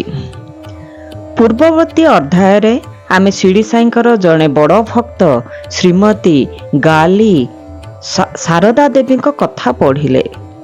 ସେ ଅଳ୍ପ ବୟସରେ ସଂସାର ଆରମ୍ଭ କରିଥିଲେ। 6ଟି ପୁତ୍ର ସନ୍ତାନର ଜନନୀ ହୋଇଥିଲେ, କିନ୍ତୁ କେହି 6 ବର୍ଷ ବୟସରୁ ଅଧିକ ବଞ୍ଚୁ ନଥିଲେ। ଏଥିରେ ଅତିଶୟ ଦୁଃଖିତ ହୋଇ ସେ ଶିରିଡ଼ି ସାଇଙ୍କ ପାଖକୁ ଯାଇ ଆଧ୍ୟାତ୍ମିକ ଶାନ୍ତି ପ୍ରାର୍ଥନା କରିଥିଲେ। ବାବା ତାଙ୍କୁ ଗ୍ରହଣ କରିଥିଲେ, ଆଶ୍ୱାସନା ଦେଇଥିଲେ ଏବଂ ଆଧ୍ୟାତ୍ମିକ ଅଗ୍ରଗତିର ମାର୍ଗ ପ୍ରଦର୍ଶନ କରାଇଥିଲେ। ଶାରଦା ଦେବୀ ଆତ୍ମୀୟ ଉନ୍ନତି ପାଇଁ ଏକ ଶକ୍ତିଶାଳୀ ମନ୍ତ୍ରରେ ଦୀକ୍ଷିତ କରିବାକୁ ବାବାଙ୍କୁ ଅନୁରୋଧ କରିଥିଲେ। ବାବା କିନ୍ତୁ ସବୁଥର ତାଙ୍କ ଅନୁରୋଧକୁ ଏଡ଼ାଇ ଯାଉଥିଲେ ଓ ବେଳେବେଳେ ରାଗି ଯାଉଥିଲେ। 1918ରେ ବାବାଙ୍କ ମହାପ୍ରୟାଣର କିଛି ଦିନ ପୂର୍ବରୁ ଶାରଦା ଦେବୀ ବାବାଙ୍କ ପାଦକୁ ଜାବୁଡ଼ି ଧରି ମନ୍ତ୍ର ଉପଦେଶ ପାଇବାକୁ ଅଳି କରି ବସିଲେ। ଏଥିରେ ବିରକ୍ତି ପ୍ରକାଶ କରି ବାବା କ୍ରୋଧରେ ତାଙ୍କ ଆଡ଼କୁ ବୁଲି ପଡ଼ି ଏକ ଗୋଇଠା ମାରିଲେ। ଏହା ଶାରଦାଙ୍କ ଛାତିରେ ବାଜିଲା। ଗଭୀର ଆଘାତ ପାଇ ସେ ବାବାଙ୍କ ପାଖକୁ ଚାଲି ଆସି ନ ଖାଇ ନ ପିଇ ଦ୍ୱାରକାମୟୀ ସାମ୍ନାରେ ଥିବା ଗଛ ମୂଳେ ଏକ ଖୋଲା ସ୍ଥାନରେ ରାତି ସାରା ଶୋଇ ରହିଲେ। ବିଳମ୍ବିତ ରାତିରେ ଦୟାଳୁ ବାବା ତାଙ୍କ ପାଖକୁ ଆସି ଅତି କୋମଳ କଣ୍ଠରେ କହିଲେ, ଝିଅ ଗୌରୀ, ତୋତେ କିଛି କଥା କହିବାକୁ ଚାହୁଁଛି। ଲେଣ୍ଡି ବାଗ୍ନକୁ ଚାଲ, ତୁ ଉପାସ ପଡ଼ିଛୁ, ମୁଁ କିଭଳି ଆରାମରେ ଶୋଇପାରିବି। ଲେଣ୍ଡି ବାଗାନରେ ପହଞ୍ଚି ବାବା ନିଜ ହାତ ଉପରକୁ ଉଠାଇ କହିଲେ, ଆଲ୍ଲା ମାଲିକ ହେ। ତାଙ୍କ ହାତରୁ କିଛି ପୁରୀ ଓ ଖୁଆ ସୃଷ୍ଟି କଲେ। ଶାରଦା ପାଣି ଆଣିବାକୁ ଯିବାକୁ ଉଦ୍ୟତ ହେଲେ। ବାବା ତାଙ୍କୁ ମନା କଲେ।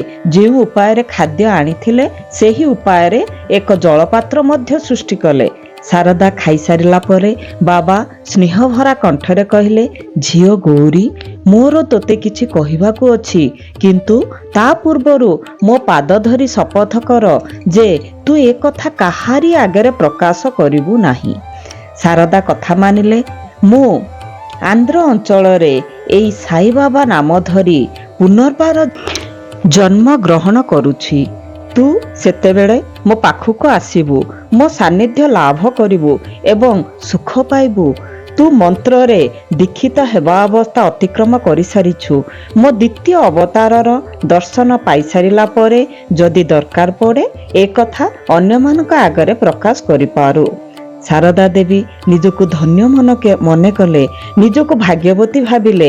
ଏ ଘଟଣାର ଅଳ୍ପ ଦିନ ମଧ୍ୟରେ 1918 ମସିହା ଅକ୍ଟୋବର 15 ଦଶହରା ଦିନ ଦିବା 2:30 ସମୟରେ ଶିରିଡ଼ି ବାବାଙ୍କର ମହାପ୍ରୟାଣ ହୋଇଥିଲା।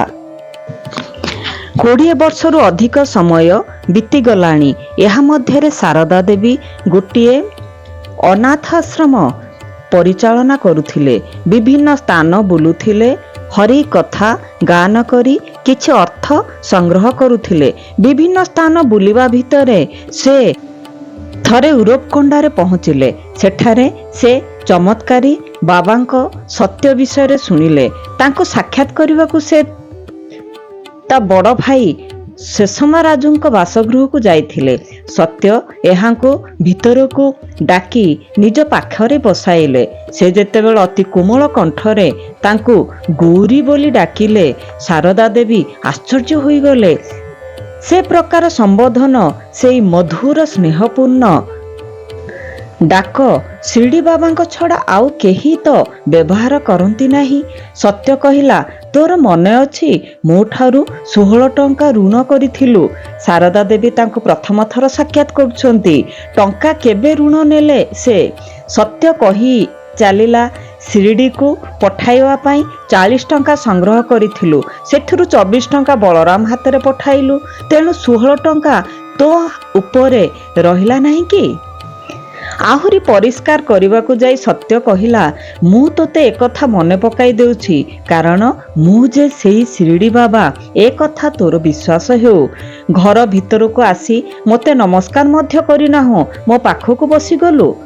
ବିଚରା ଶାରଦା ଦେବୀ ବର୍ତ୍ତମାନ ଝାଳ ନାଳ ହୋଇଗଲେଣି। ସେ ସତ୍ୟସାଇ ପାଦ ଉପରେ ପଡ଼ିଯାଇ ପାଦ ଦୁଇଟିକୁ ନିଜ ବକ୍ଷରେ ଜଡ଼ାଇ ଧରିଲେ, ଠିକ୍ ଯେମିତି ଶିରିଡ଼ିରେ ବାବାଙ୍କ ପାଦକୁ ଧରୁଥିଲେ। ସତ୍ୟ ତାଙ୍କୁ ବୋଧ ଦେଇ ଶାନ୍ତ କଲା ଏବଂ କହିଲା, ମୁଁ ସେତେବେଳେ ତୋତେ କହିଥିଲି, କିନ୍ତୁ ତୁ ବିଶ୍ୱାସ କରିନଥିଲୁ, ସମ୍ପୂର୍ଣ୍ଣ ଭୁଲିଗଲୁ। ଯାହା ହଉ ବର୍ତ୍ତମାନ ମୋ ପାଖରେ ପହଞ୍ଚିଗଲୁ। ମୁଁ ପୁଟପର୍ତ୍ତି ଯାଉଛି, ମୋ ପଛେ ପଛେ ଆ, ସେଠାରେ ତୋତେ ସବୁ କଥା ଜଣାଇବି। ପରେ ପରେ ଶାରଦା ଦେବୀ ପ୍ରଶାନ୍ତି ନିଳୟମର ସ୍ଥାୟୀ ବାସିନ୍ଦା ପାଲଟିଗଲେ। ପୂର୍ବରୁ କୁହାଯାଇଛି ଯେ ବାବା ତାଙ୍କୁ ପେଦ୍ଦାବଟ୍ଟୁ ଆମ୍ମା ନାମରେ ନାମିତ କଲେ। ସେ ତାଙ୍କ ଶେଷ ଜୀବନ ପର୍ଯ୍ୟନ୍ତ ବାବାଙ୍କ ସାନ୍ନିଧ୍ୟ ଲାଭ କରିଥିଲେ। ଶିରିଡ଼ି ବାବା ଅନେକ ସମୟରେ କ୍ରୋଧ ପ୍ରକାଶ କରୁଥିଲେ, କିନ୍ତୁ ସତ୍ୟସାଇ ସଦାସର୍ବଦା ମଧୁର ଓ ସ୍ନିଗ୍ଧ ମନୋଭାବର। ଏ ପାର୍ଥକ୍ୟ ବିଷୟରେ ସ୍ୱାମୀ ଥରେ କହିଛନ୍ତି, ମା ଯେତେବେଳେ ରନ୍ଧନଶାଳରେ ଖାଦ୍ୟ ପ୍ରସ୍ତୁତ କରିବାରେ ବ୍ୟସ୍ତ, ସେତେବେଳେ ପିଲାମାନଙ୍କର ସାମାନ୍ୟ ଗଣ୍ଡଗୋଳ ବିରକ୍ତିକର ଲାଗେ, କିନ୍ତୁ ପରେ ଯେତେବେଳେ ସେ ଖାଦ୍ୟ ପରିବେଷଣ କରୁଥାଏ, ସେତେବେଳେ ସେ ସ୍ନେହ, ପ୍ରେମ ଓ ଧୈର୍ଯ୍ୟ ପ୍ରକଟନ କରିଥାଏ। ଶିରିଡ଼ି ଅବତାର ଥିଲା ଖାଦ୍ୟ ରନ୍ଧନ କରିବା ସମୟ। ବର୍ତ୍ତମାନ ସେହି ସୁସ୍ୱାଦ ଖାଦ୍ୟକୁ ମୁଁ ତୁମ୍ଭମାନଙ୍କ ଆଗରେ ପ୍ରେମର ସହ ପରିବେଷଣ କରୁଛି। ଶରୀର ଦୁଇଟି, ମାତ୍ର ଦୈବତ୍ୱ ଏକ। ଓಂ ଶ୍ରୀ ସାଇ ଶିରିଡ଼ି ସାଇ ଅଭେଦ ଶକ୍ତି ଅବତାରାୟ ନମଃ। ବାଲ୍ୟାବସ୍ଥାରେ ମାଧବ ଏସ୍ ଦୀକ୍ଷିତ ଶିରିଡ଼ି ସାଇବାବାଙ୍କ ଦର୍ଶନ ଲାଭ କରିଥିଲେ ଏବଂ ତାଙ୍କ ଜୀବନର ଶେଷ ପର୍ଯ୍ୟନ୍ତ ବିତିଥିଲା ଭଗବାନ ଶ୍ରୀ ସତ୍ୟସାଇ ବାବାଙ୍କ ସହ ବାଙ୍ଗାଲୋର ନିକଟସ୍ଥ ହ୍ୱାଇଟଫିଲ୍ଡ ବୃନ୍ଦାବନରେ। ବାଲ୍ୟାବସ୍ଥାରେ ସେ ଅତି ସାଂଘାତିକ ମୁଣ୍ଡବିନ୍ଧା ରୋଗରେ କଷ୍ଟ ପାଉଥିଲେ। ଏ ବାଳକର ବଡ଼ ବାପା ହରି ସୀତାରାମ ଦୀକ୍ଷିତ ତାଙ୍କୁ ଶିରିଡ଼ି ବାବାଙ୍କ ପାଖକୁ ନେଇ ଯାଇଥିଲେ। ହରି ସୀତାରାମ ଦୀକ୍ଷିତ କାକା ସାହେବ ଦୀକ୍ଷିତ ହିସାବରେ ଜଣାଶୁଣା ଥିଲେ। ବାବା ତାଙ୍କ ଧୁନିରୁ କିଛି ପାଉଁଶ ନେଇ ବାଳକଟିର ମଥାରେ ଘଷି ଦେଲେ ଏବଂ ସେଠାରୁ ଚାଲିଯିବାର ଅଭଦ୍ର ଭାବରେ ଆଦେଶ ଦେଲେ। ବାଳକକୁ ଲାଗିଲା ସତେ ଯେପରି ତା ଗାଲରେ ଚାପୁଡ଼ା ବାଜିଛି। ସେ ମନେ ସ୍ଥିର କଲେ ଆଉ ସେ ବାବାଙ୍କ ପାଖକୁ ଯିବ ନାହିଁ। କିନ୍ତୁ ତା ବଡ଼ ବାପା ତାକୁ ବୁଝାଇ କହିଲେ, ତୁ ଯାହାକୁ ଚାପୁଡ଼ା ବୋଲି ଭାବୁଛୁ ତାହା ପ୍ରକୃତରେ କୃପା ଏବଂ ଚାଲିଯିବାକୁ ଦେଇଥିବା ଆଦେଶ ତୋ ପ୍ରତି ଉଦ୍ଦିଷ୍ଟ ନଥିଲା, ତାହା ଥିଲା ମୁଣ୍ଡବିନ୍ଧା ପ୍ରତି। ଆମେ ସମସ୍ତେ ସେହିଭଳି ଏକ କୃପା ପାଇଁ ଏଠାରେ ଅପେକ୍ଷା କରିଛୁ। ବାବା ଯଦି କାହାକୁ ପ୍ରକୃତରେ ଚାପୁଡ଼ା ଦିଅନ୍ତେ, ତେବେ ସେ ଲୋକ ନିଜକୁ ଭାଗ୍ୟବାନ ମନେ କରନ୍ତା। ଏହି ଘଟଣା ପରଠାରୁ ଆଉ କେବେ ସେ ମୁଣ୍ଡବନ୍ଧା ତାଙ୍କ ଦେଖା ଦେଇ ନଥିଲା। ବହୁ ବର୍ଷ ପରେ ଶିରିଡ଼ି ବାବା ସତ୍ୟସାଇ ବାବା ଭାବେ ଅବତାର ଗ୍ରହଣ କରିଛନ୍ତି ବୋଲି ଶୁଣି MS ଦୀକ୍ଷିତ କେତେକ ବନ୍ଧୁଙ୍କ ସାଙ୍ଗରେ ଧରି ପୁଟପର୍ତ୍ତି ଆସିଲେ। 1962 ଅକ୍ଟୋବର 23ରେ ବିଜୟା ଦଶମୀ ପଡ଼ିଥାଏ। ସେଦିନ ସ୍ୱାମୀ କହିଲେ, ଦିବ୍ୟ ଶକ୍ତି 1918ରୁ ମୋ ପୂର୍ବ ଶରୀରକୁ ତ୍ୟାଗ କଲାଣି। ସେ ସମୟରେ ମୁଁ କହିଥିଲି ଯେ 8 ବର୍ଷ ମଧ୍ୟରେ ମୁଁ ପୁନର୍ବାର ଆସିବି। ଏ କଥା କାଗଜ କଲମ ଧରି ଲେଖିଲା ବେଳକୁ କାକା ସାହେବ ଦୀକ୍ଷିତ ତା ଡାଏରୀରେ ଲେଖିଲେ, ମୁଁ 8 ବର୍ଷର ବାଳକ ହିସାବରେ ଆସିବି। ମୋ କଥା ଶୁଣିବା ମାତ୍ରେ ତାକୁ ନ ଲେଖି ଏହାର ବହୁଦିନ ପରେ ନିଜ ସ୍ମୃତିଶକ୍ତି ଉପରେ ପୂର୍ଣ୍ଣ ମାତ୍ରାରେ ଆସ୍ଥା ରଖି ସେ ଏହାକୁ ଲିପିବଦ୍ଧ କରିଥିଲା। ଏଥିପାଇଁ ଏ ପ୍ରକାର ଭୁଲଟାଏ ହୋଇଗଲା। MS ଦୀକ୍ଷିତ ଶିବରାତ୍ରି ପର୍ବ ବେଳକୁ ପୁଟପର୍ତ୍ତି ଆସିଥାନ୍ତି। ତାଙ୍କ ମନରେ ଗୋଟିଏ ସନ୍ଦେହ ଜାତ ହେଲା। ଶିରିଡ଼ି ବାବା ଜଣେ ସରଳ ପୋଷାକଧାରୀ ଓ ନିଜ ଶକ୍ତି ଜାହିର ନ କରିବା ଲୋକ ଥିଲେ। ସେ କ'ଣ ଏଭଳି ସୁନ୍ଦର ପୋଷାକ ପରିହିତ ଏ ଦିବ୍ୟ ରୂପ ଧାରଣ କରି ପୂର୍ବଜନ୍ମ ଲାଭ କରିପାରିବେ? ଏଠାରେ ମୋ ସମ୍ମୁଖରେ ମୁଁ ଯାହାକୁ ଦେଖୁଛି ସେ ତ ଚିତ୍ରତାରକାମାନଙ୍କ ପରି ବେଶ ହୋଇଛନ୍ତି। ଶିବରାତ୍ରି ଦିନ ସେ ଦେଖିଲେ ବାବା ଗୋଟିଏ ଶୂନ୍ୟ ପାତ୍ରରୁ ଅଜସ୍ର ବିଭୂତି ଝରାଇ ଶିରିଡ଼ି ବାବାଙ୍କ ମୂର୍ତ୍ତିକୁ ଅଭିଷେକ କରାଉଛନ୍ତି। ଭଗବାନଙ୍କ ମୁଖ ମଧ୍ୟ ଦେଇ ନିର୍ଗତ ହେଉଥିବା ଶିବଲିଙ୍ଗ ଭବ ଦୃଶ୍ୟ ମଧ୍ୟ ସେ ଦେଖିଲେ। ସେଦିନ ଶିବରାତ୍ରି ସମ୍ଭାଷଣରେ ବାବା କହିଥିଲେ, ଏଠାରେ ଉପସ୍ଥିତ ଥିବା କେତେକ ବ୍ୟକ୍ତି ଭାବୁଛନ୍ତି ଯେ ମୁଁ ଚିତ୍ରତାରକାମାନଙ୍କ ଭଳି ରେଶମୀ ପୋଷାକ ପିନ୍ଧିବା ଉଚିତ ହେଉନାହିଁ ଏବଂ ମୋର କେଶସଜ୍ଜା ମଧ୍ୟ କେତେଜଣଙ୍କୁ ପସନ୍ଦ ହେଉନାହିଁ। ଦୀକ୍ଷିତ ଆଶ୍ଚର୍ଯ୍ୟ ହୋଇଗଲେ। ବାବା ଯେ ତାଙ୍କ ଭାବନାର ଉତ୍ତର ଦେବାକୁ ଯାଇ ଏ କଥା କହିଛନ୍ତି, ଏଥିରେ ତାଙ୍କର ସନ୍ଦେହ ରହିଲା ନାହିଁ। ସେ ବିବ୍ରତ ଜଣାଇଲେ। ଭଗବାନ MS ଦୀକ୍ଷିତଙ୍କୁ ସାକ୍ଷାତକାର କକ୍ଷକୁ ଡକାଇଲେ। ତାଙ୍କ ପକେଟରେ ତାଙ୍କ ବଡ଼ ବାପା କାକା ସାହେବ ଦୀକ୍ଷିତଙ୍କର ଖଣ୍ଡେ ଫଟୋ ଥିଲା। ସ୍ୱାମୀ ତାଙ୍କୁ ଦେଖି ପଚାରିଲେ, ଏ ତ ବଡ଼ ବାପା HS ଦୀକ୍ଷିତଙ୍କ ଫଟୋ। ମୁଁ ଶିରିଡ଼ିରେ ଥିବା ବେଳେ ସେ ମୋ ଭକ୍ତ ଥିଲା। ତୋ ଭିତରେ ଆହୁରି ସନ୍ଦେହ ଅଛି? ଦୀକ୍ଷିତଙ୍କ ମନକୁ ସମସ୍ତ ସନ୍ଦେହ ଉଭାଇଗଲା। ତଥାପି ଗୋଟିଏ ଗୂଢ଼ ଇଚ୍ଛା ଅପୂର୍ଣ୍ଣ ରହିଗଲା। ଶିରିଡ଼ି ବାବାଙ୍କର ଦ୍ୱାରପାଳ ଭାବେ କିଛି ସେବା ପ୍ରଦାନ କରିବାର ଗୋଟିଏ ଇଚ୍ଛା ତାଙ୍କଠାରେ ବଳବତୀ ହୋଇ ରହିଥିଲା। ଭଗବାନ ତାହା ଜାଣିଥିଲେ ଓ ବୃନ୍ଦାବନରେ ସେହି କାମ କରିବାର ଦାୟିତ୍ୱ ତାଙ୍କୁ ଦେଇଥିଲେ। ସ୍ୱାମୀ ତାଙ୍କୁ କହିଲେ, ତୋର ସ୍ୱର୍ଗକୁ ଯିବା ବେଳ ହୋଇଗଲାଣି, କିନ୍ତୁ ମୁଁ ତୋ ଆୟୁଷ 8 ବର୍ଷ ବଢ଼ାଇ ଦେଉଛି, କାରଣ ତୁ ଶିରିଡ଼ି ବାବାଙ୍କ ସହ 8 ବର୍ଷ ଥିଲୁ। ବୃନ୍ଦାବନ ଫାଟକର ଠିକ୍ ସାମ୍ନା ଘରେ ଦୀକ୍ଷିତ ରହୁଥିଲେ ଏବଂ ଠିକ୍ 8 ବର୍ଷ ପରେ ତାଙ୍କ ଦେହାନ୍ତ ହୋଇଥିଲା। 1996 ଅକ୍ଟୋବର 2 ତାରିଖ ଦିନଟି ସ୍ପର୍ଶାକ୍ଷରରେ ଲିଖିତ ଦିବସ। ଭକ୍ତମାନେ ସେଦିନ 1008 ହଳ ପାଦୁକା ସାଇ କୁଳବନ୍ତ ସଭାଗୃହରେ ପୂଜା କରିଥିଲେ। Doctor D.J. ଗଡ଼ିଆ ସେଦିନ ଭାଷଣ ଦେଇଥିଲେ। ତାଙ୍କ ପରେ ବାବା ତାଙ୍କ ଦିବ୍ୟ ସମ୍ଭାଷଣରେ କହିଲେ, ଗଡ଼ିଆ MS ଦୀକ୍ଷିତଙ୍କ ପୁଅ ଓ କାକା ସାହେବ ଦୀକ୍ଷିତଙ୍କ ଡାଏରୀରେ ଆଣି ମୋତେ ଦେଖାଇଥିଲା। ସେ ତା ଡାଏରୀ ଲେଖୁଛି, ଜୀବନରେ ଯେତେ ଅସୁବିଧା ଆସିଲେ ବି ସ୍ୱାମୀଙ୍କ ପରିତ୍ୟାଗ କରିବ ନାହିଁ। ଏ ଡାକ୍ତରର ବାପା MS ଦୀକ୍ଷିତ 30 ବର୍ଷ ଧରି ବୃନ୍ଦାବନରେ ରହିଥିଲା। ମୁଁ ହିଁ ଏ ଗଡ଼ିଆର ଡାକ୍ତରୀ ପଢ଼ିବା ପାଇଁ ଉତ୍ସାହିତ କରିଥିଲି ଏବଂ ମନିପାଲ ପଠାଇଥିଲି। ତାପରେ ତାକୁ ଲଣ୍ଡନ ଯିବାକୁ ବାଧ୍ୟ କରିଥିଲି।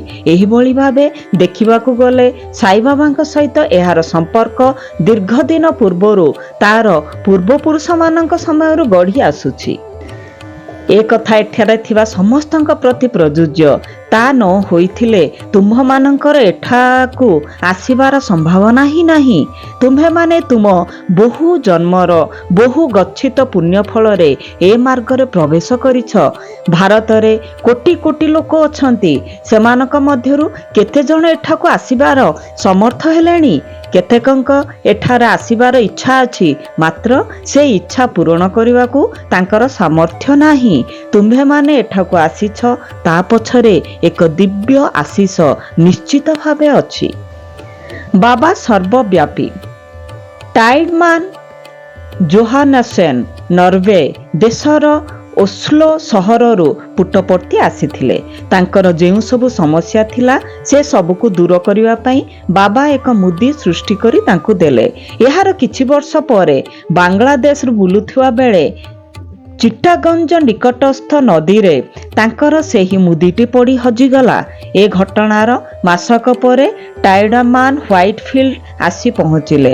ଭଗବାନ ତାଙ୍କ ପାଖକୁ ଆସି ହଜିଯାଇଥିବା ମୁଦିଟିକୁ ପୁନର୍ବାର ତାଙ୍କୁ ଦେଇ କହିଲେ, ଏ ମୁଦି ମୋ ହାତରେ ପଡ଼ିଲା, କାରଣ ମୁଁ ସେ ନଦୀ ଭିତରେ ଥିଲି।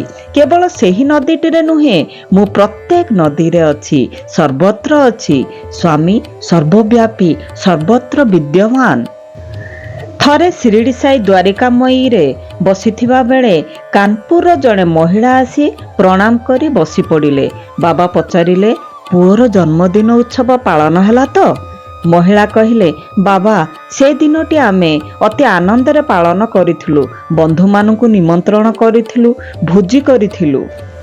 ଏହା ପୂର୍ବରୁ ସମସ୍ତ ଖାଦ୍ୟ ପଦାର୍ଥରୁ କିଛି କିଛି ଗୋଟିଏ ରୂପା ଥାଳିରେ ନେଇ ପୂଜା ଘରେ ତୁମଠାରେ ପ୍ରସାଦ ଲଗାଇବା ପାଇଁ ରଖିଥିଲୁ।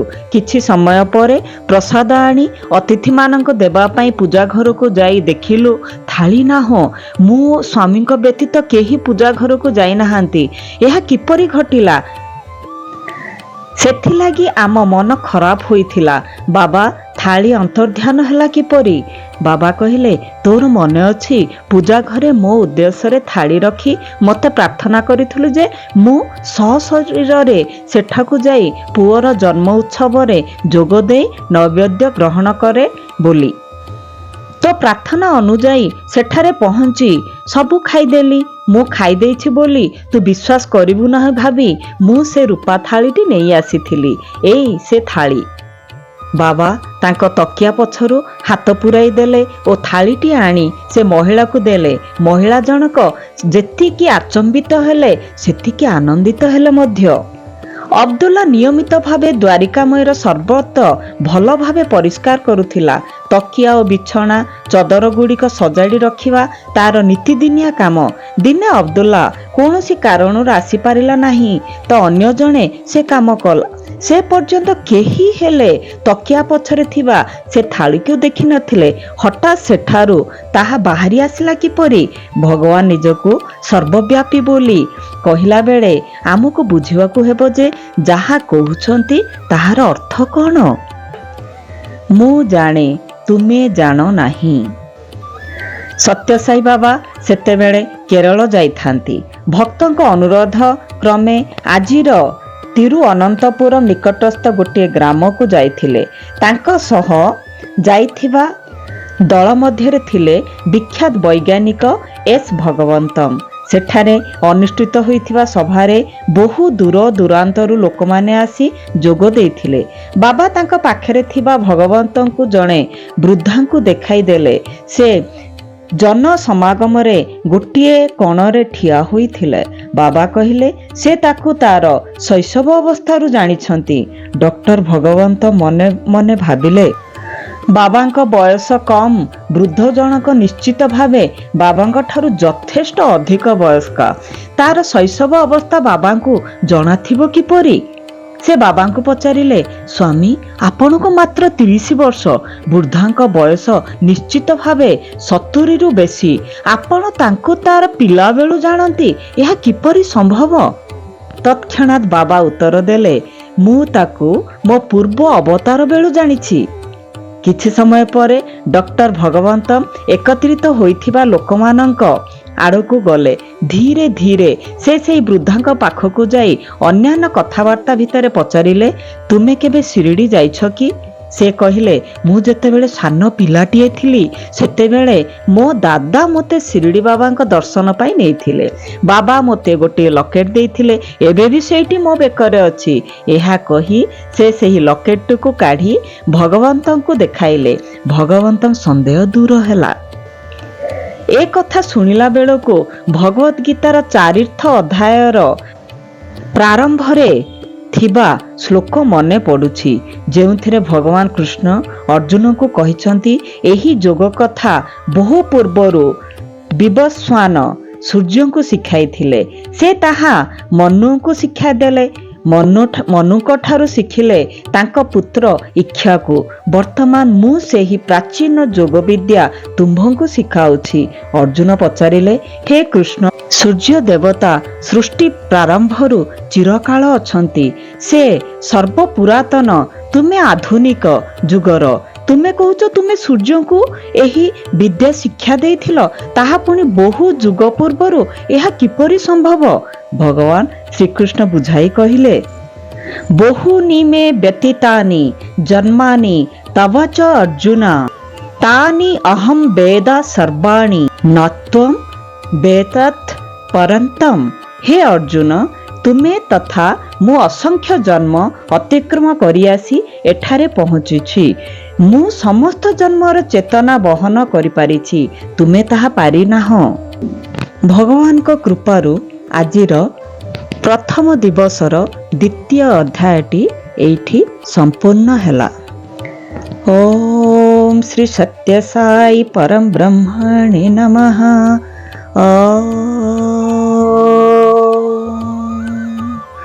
शांति शांति शांति।